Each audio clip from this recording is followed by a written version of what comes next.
வணக்கம், நான் உங்கள் அம்மா சமையல் மீனாட்சி. இன்றைக்கி நம்ம லஞ்ச் மெனு தான் பார்க்க போகிறோம். இதுக்கு தேவையான பொருட்கள் எல்லாமே ammasamaiyals.comல கொடுத்துருக்கேன். கீழே லிங்க் கொடுத்துருக்கேன், கண்டிப்பாக போய் கிளிக் பண்ணி பாருங்கள். நம்ம ஃபேஸ்புக் பேஜை ஃபாலோ பண்ணாதவங்க கண்டிப்பாக ஃபாலோ பண்ணிக்கோங்க. வாங்க போய் சமைக்கலாம். இப்போ முதல்ல நம்ம கத்திரிக்காய், முருங்கைக்காய், உருளைக்கிழங்கு போட்டு புளிக்குழம்பு வைக்க போகிறோம். இப்போ அதுக்கு ஒரு 4 ஸ்பூன் எண்ணெய் போட்டுக்கலாம்.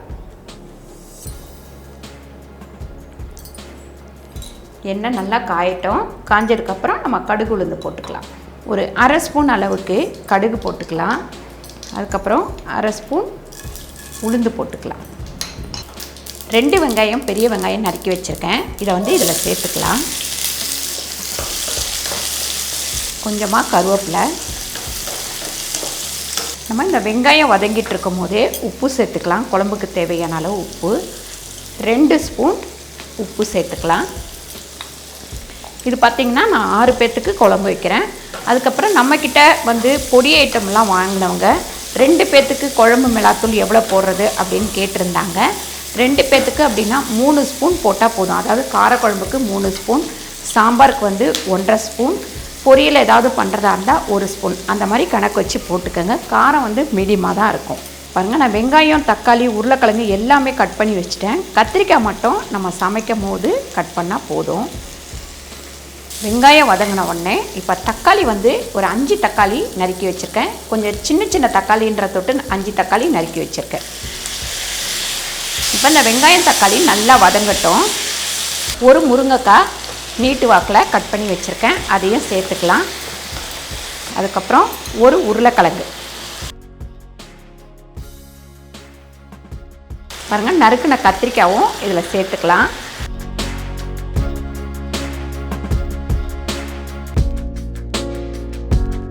ஒரு 1/4 டீஸ்பூன் அளவுக்கு மஞ்சள்தூள் சேர்த்துக்கலாம். பாருங்கள், ஒரு 2 பத்த தேங்காய் அளவுக்கு நம்ம அரைச்சி எடுத்துக்கலாம். நல்லா இந்த காயெல்லாம் வதங்கிட்டோம். வதங்கினதுக்கப்புறம் நம்ம குழம்பு மிளகாத்தூள் சேர்த்துக்கலாம்.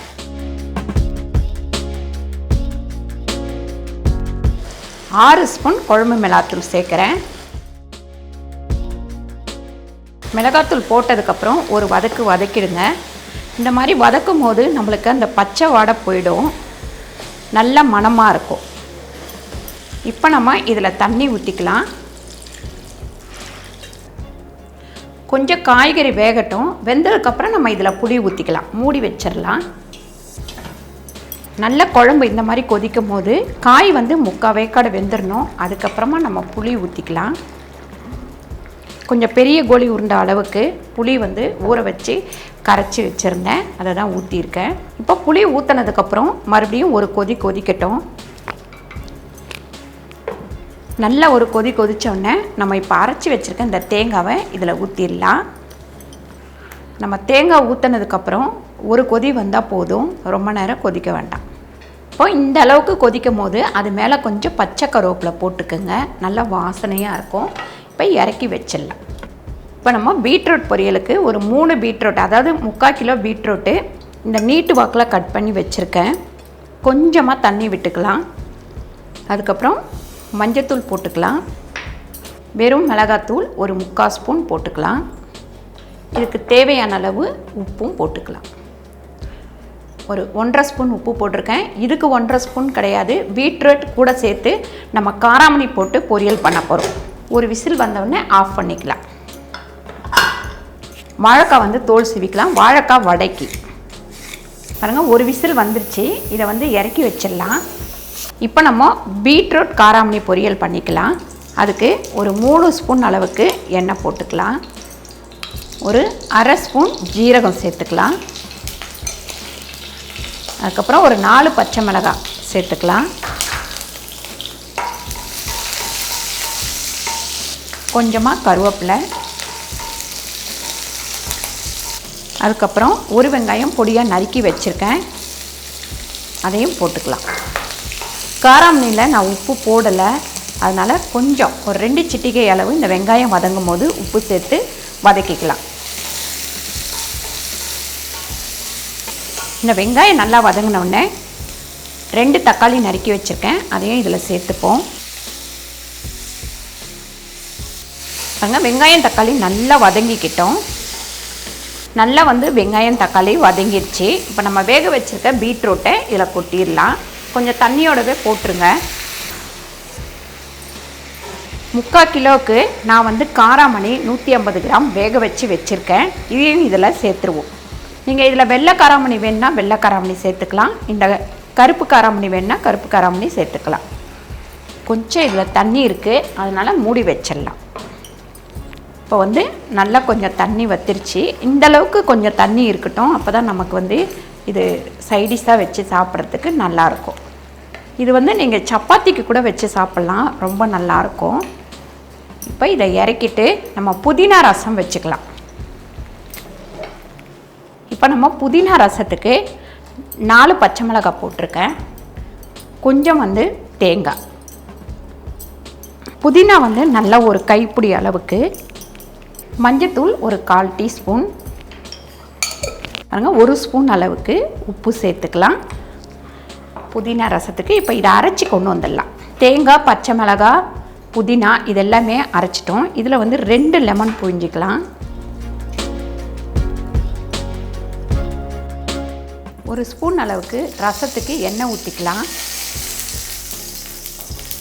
கடுகு ஒரு 1/2 ஸ்பூன், வெந்தயம் ஒரு 1/2 ஸ்பூன், உளுந்து ஒரு 1/2 ஸ்பூன். அதுக்கப்புறம் நம்ம பெருங்காயம் போட்டுக்கலாம். அடுத்து பூண்டு,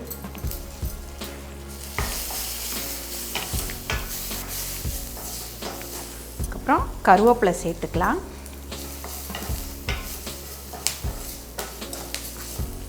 அதுக்கப்புறம் ஒரு 3 தக்காளி நறுக்கி வச்சுருக்கேன், அதையும் போட்டு நல்லா வதக்கிக்கலாம்.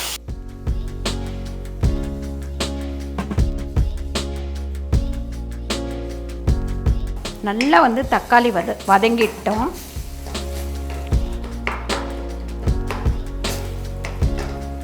பாருங்கள், இப்போ வந்து நம்ம அரைச்சி வச்சுருக்க இந்த புதினாவை ஊற்றிடலாம்.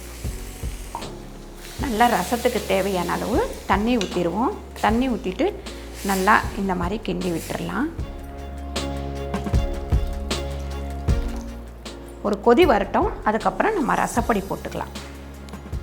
பாருங்கள், இந்த மாதிரி ரசம் வந்து நுரக்கட்டி வரும்போது இதில் ரசப்பொடியை சேர்த்துக்கலாம். நம்ம அடுப்பை ஆஃப் பண்ணிவிடுவோம். இதை அப்படியே நம்ம மூடி வச்சிட்டோம் அப்படின்னா நல்ல ஒரு வாசனையோடு இருக்கும்.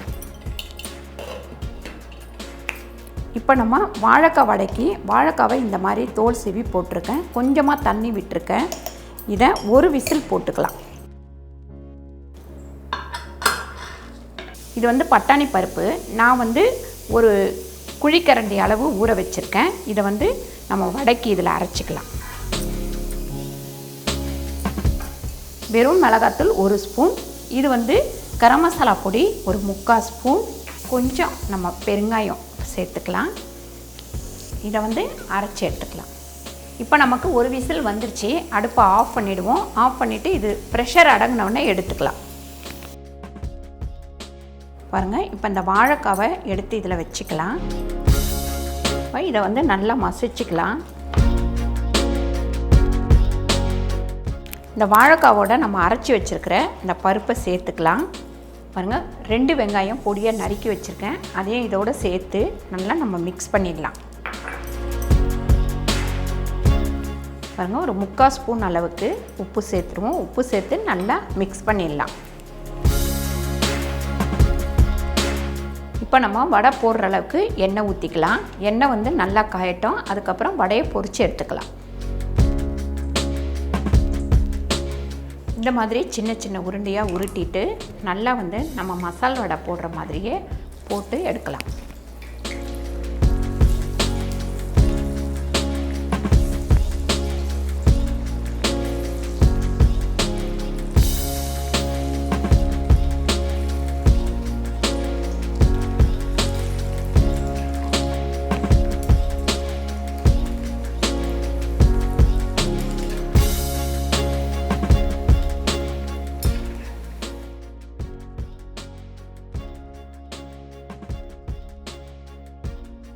வடை வந்து சூப்பராக கலர் வந்துருச்சு.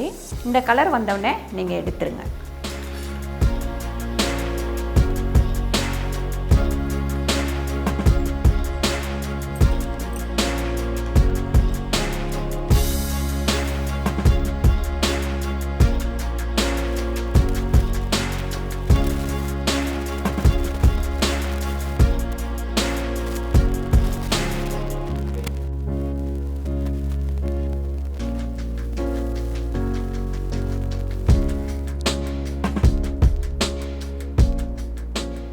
சூப்பரான ஒரு லஞ்ச் மெனு ரெடி ஆயிடுச்சு. கண்டிப்பாக நீங்கள் ட்ரை பண்ணி பாருங்கள். டிஃப்ரெண்ட்டான டேஸ்ட்டோட இன்றைக்கி லஞ்ச் மெனு செஞ்சுருக்கோம்.